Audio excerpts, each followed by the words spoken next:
Check-up no rádio, hoje com o médico cardiologista, Dr. Wander Weyden. Seja bem-vindo, Dr. Wander, bom dia.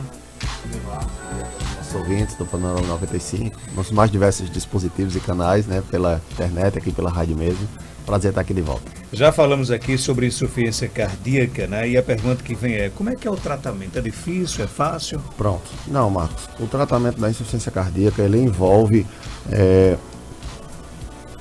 várias facetas, né? A primeira e talvez mais importante delas é uma percepção de que a doença não é curável, mas ela tem um bom controle, e quando você obtém um bom controle a partir dessa doença, você consegue ter uma qualidade de vida, se não normal, muito próximo do normal. Essa percepção, perceber que a doença não tem cura, é importante para a adesão a todas as propostas de tratamento que são feitas para o paciente. Na insuficiência cardíaca é preciso que o paciente mantenha uma determinada dieta, e essa dieta ela precisa ser observada ao longo de toda a vida da pessoa. Vou fazer uma dieta por 2 meses aqui e depois eu vou relaxar e vou consumir as mesmas coisas que eu vinha me alimentando antes, porque senão a insuficiência cardíaca ela descompensa. Então, você manter uma dieta equilibrada é importante. Fazer o que nós chamamos de reabilitação cardíaca ou reabilitação cardiovascular, na verdade, que é iniciar um programa de treinamento de exercícios físicos. Esse treinamento às vezes começa com fisioterapeuta, às vezes até com o próprio educador físico mesmo, mas com movimentos muito suaves, muito leves, de acordo com as possibilidades do paciente, e à medida que ele vai melhorando a sua capacidade física, ele vai progredindo nesse programa de exercícios físicos, e isso também ajuda os pacientes a obter uma excelente qualidade de vida. E existem também, eu vou dedicar um pouco mais de tempo ao tema principal não, mas ao que a gente mais fala sobre o tratamento, que é a parte medicamentosa, mas vou pular um pouquinho e dizer que existem também alguns outros tratamentos, além das recomendações de dieta, de reabilitação cardíaca e de medicações. Existem alguns outros tratamentos, mas que são reservados a um certo grupo de pacientes, como por exemplo, implante de marca-passos, cardiodesfibrilador, terapia de ressincronização, que são todos procedimentos em que se coloca aparelhos no coração, ou até mesmo em casos extremos e muito selecionados, o transplante cardíaco. É uma das opções para pacientes com insuficiência cardíaca que não resolve com nenhuma das outras terapias que foram propostas. Mas o motivo da gente ter trazido esse tema do tratamento da insuficiência cardíaca é porque já havia algum tempo que a gente não tinha nenhuma novidade nessa seara no campo de tratamentos medicamentosos. Mais uma vez, eles não são a única opção e não são a única coisa que a gente tem que prestar atenção. Não adianta eu estar aqui falando que tem um medicamento novo para tratar a insuficiência cardíaca se o paciente não segue adequadamente uma dieta que a gente espera, ou se ele não começa um programa de treinamento para melhorar a sua resistência cardiovascular e permanece sedentário e não faz nenhum tipo de atividade física. Esses tratamentos eles se complementam, mas a gente decidiu trazer por essa novidade. Já tinha algum tempo que a gente não tinha nenhuma novidade no campo do tratamento de medicações da insuficiência cardíaca com fração de ejeção reduzida, que é o que popularmente as pessoas conhecem como coração crescido, que é o que causa mais sintomas. Havia já muitos anos, há cerca de décadas, que o tratamento ele vinha embasado praticamente em cima de 3 grupos de medicações.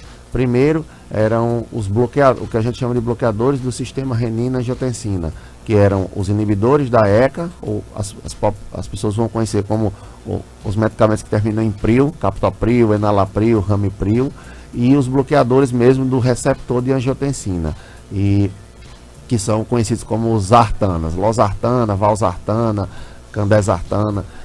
Essas drogas eram base do tratamento da insuficiência cardíaca, junto com beta-bloqueadores como metoprolol, bisoprolol, bivolol, caverdilol, e também o uso de inibidores do sistema, são antagonistas dos receptores de mineralocorticoides, que eram a espironolactona. Então, basicamente, eram 3 grupos de medicações que a gente tinha à disposição, né? O que popularmente no meio médico, né, a gente conhece como IECA ou BRA, que eram os prios e os artanas, os beta-bloqueadores, e a espironolactona. Em 2014, apareceu um estudo em que houve um teste para tentar substituir o enalapril por uma outra substância, que o seu nome, a gente só tem uma venda até então no mercado, e o nome da substância mesmo é sacubitril valsartana. E essa substância, em 2014, ela provou que reduzia morte nos pacientes que utilizavam ela, então elas morriam menos e tinham uma expectativa de vida maior, além de ter menos internações devido à descompensação da insuficiência cardíaca.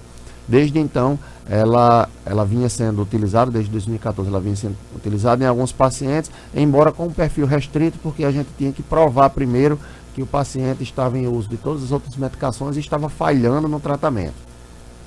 Essa novidade que apareceu agora foi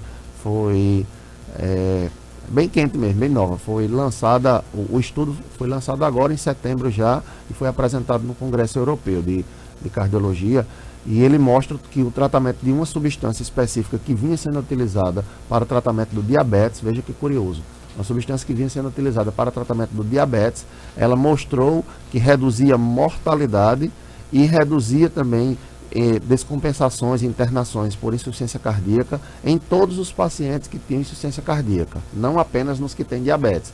Então pegaram uma droga que é utilizada para diabetes, deram para todo mundo que tem insuficiência cardíaca, não importa se ele tivesse diabetes ou não, e viram que as pessoas que receberam essa droga, elas morriam menos, elas viviam mais, e elas viviam mais e com menos internações, iam menos ao hospital para se internar por conta da insuficiência cardíaca. Então isso acabou sendo uma mudança para a gente de paradigma, porque a gente acrescenta aqui uma quarta classe de drogas, né? Além de ter essas três primeiras, mexer no sistema dos rins do paciente, no sistema renina-angiotensina, mexer com os beta-bloqueadores e mexer nos receptores de mineralocorticoides. Agora a gente tem uma quarta droga, que no caso aqui que foi estudada é a dapagliflozina, que é uma substância que é utilizada, vinha sendo utilizada já há algum tempo no tratamento do diabetes, que vinha mostrando em estudos anteriores que os pacientes que eram diabéticos e tinham insuficiência cardíaca, eles tinham mais sobrevida, mas era uma coisa muito restrita. E agora a gente viu com esse estudo que, independente de paciente ter ou não diabetes, você pode utilizar essa medicação. Então a gente aumenta o nosso arsenal, vamos dizer, de terapia, as possibilidades de uso de medicações para os nossos pacientes com insuficiência cardíaca, eles se ampliam,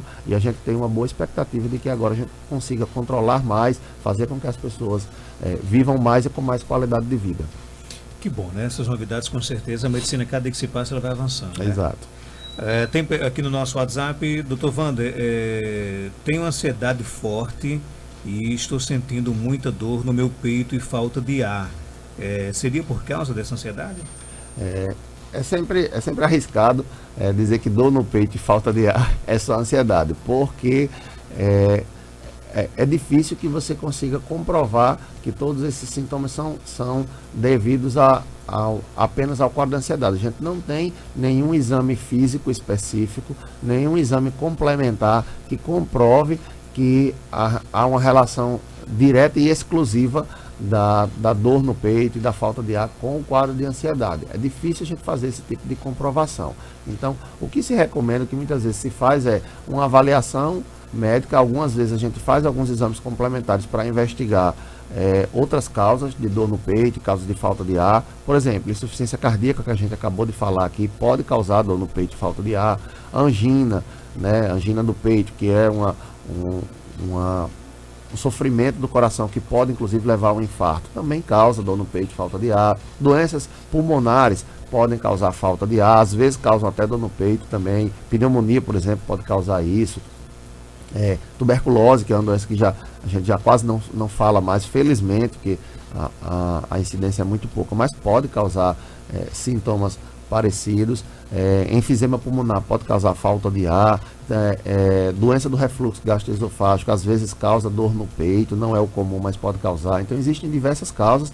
Essas outras causas, elas podem ser investigadas, existem pistas no próprio exame físico do paciente e alguns exames complementares que ajudam, e a gente pode tentar fazer esse diagnóstico, sem esquecer que a ansiedade ela precisa ser avaliada e tratada. Então a recomendação que a gente faz é ela fazer uma investigação, e se ela tem um quadro de ansiedade que não está sendo tratado, que ela procure esse tratamento, tá certo? Algumas vezes se começa esse tratamento e pode ser começado com o próprio médico clínico, na unidade básica de saúde, com o médico clínico geral, e se a pessoa vê que o tratamento não está sendo suficiente para controlar a ansiedade, pode procurar o especialista, que é o psiquiatra, para fazer um bom controle. Se ela faz esse tratamento e vê que melhorou todos os sintomas, então possivelmente a gente tem aí uma relação de causa e efeito.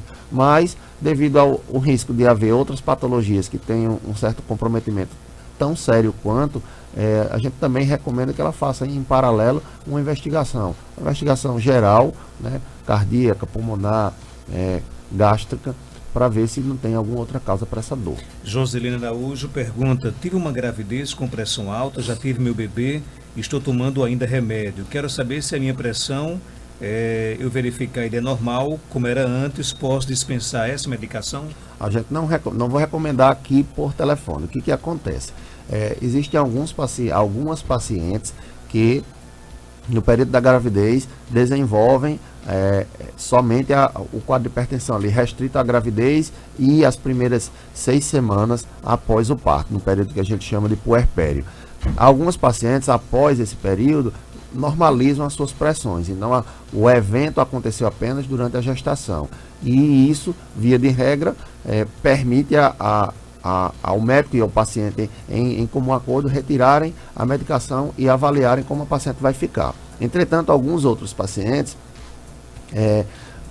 acabam começando, outras pacientes acabam começando a usar medicações para pressão, antihipertensivos, durante a gravidez, e não conseguem mais parar de usar, porque a pressão ela não normaliza, mesmo após esse período de 6 semanas, né, depois do parto. Então, a recomendação é que ela procure o mesmo médico ou a mesma médica que indicou o tratamento para ela, para que seja combinado, que ela não tire por conta própria isso, tá certo? Embora exista uma boa possibilidade de que, se ela mantiver níveis pressóricos, níveis de pressão adequados dentro da meta, nesse período após o parto, há uma boa chance de que ela de fato não precise mais tomar essa medicação por um bom tempo. Lembrando que essas pacientes que já têm hipertensão durante a gestação, elas têm um maior risco ao longo da vida de voltar a ter que tomar essas medicações. Então ela pode tirar agora e daqui a 1 ano, 2, 10 anos, ela pode voltar a necessitar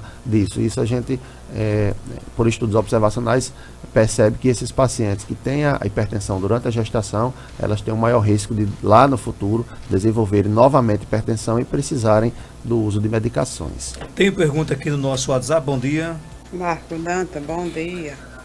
Pergunta ao doutor: é porque eu tenho muita perca de sono e tomava remédio para dormir, deixei. Aí eu não queria mais tomar remédio da caixa preta, doutor. O que é que eu faço? O que ela faz? O que é que ela faz? Existem algumas outras medicações, não adianta nem eu citar o nome aqui, porque essas medicações, elas também são de uso controlado. Você só consegue comprar na farmácia se você tiver uma receita médica. Então, a recomendação é que a senhora procure novamente um médico, pode ser um médico clínico, por exemplo, pode ser o psiquiatra, pode ser o neurologista, que são médicos que tratam insônia, para usar outras medicações e, associado a essas medicações, fazer o que nós chamamos de higiene do sono. Né? O que vem a ser a higiene do sono? É você criar um ambiente que permita que a senhora tenha um sono adequado, tá certo? Isso se a gente estiver tratando de insônia inicial. Existem 3 tipos de insônia. Aquela que você demora para começar a dormir, né? Você quer dormir de 9 horas da noite, mas se deita às 9 horas, só vai dormir de meia-noite. Existe a insônia intermédia ou intermediária, que é aquela que você dorme na hora certa, vou dormir às 10 horas, dorme às 10 horas, mas acorda de 2 da manhã, acorda de 3 horas, acorda de 4h30, então fica acordando durante a noite inteira. E existe a insônia terminal, que é aquela que você vai dormir às 10 horas da noite, esperaria acordar às 6 da manhã, mas de 3h30 da manhã para frente acorda e não consegue mais dormir. Então, para a insônia inicial, especialmente para a insônia inicial, é importante que você mantenha uma boa higiene do sono. Para as outras também, mas especialmente para a inicial, que é você não transformar o seu local de sono, que é o seu quarto, realmente num local onde você vai para dormir. E não se sentar na cama e ficar estudando, e ficar assistindo televisão, e ficar conversando no WhatsApp, porque isso faz com que a sua mente acabe focando nessas outras atividades alternativas e você não presta atenção naquilo que você está indo fazer mesmo, que é o sono.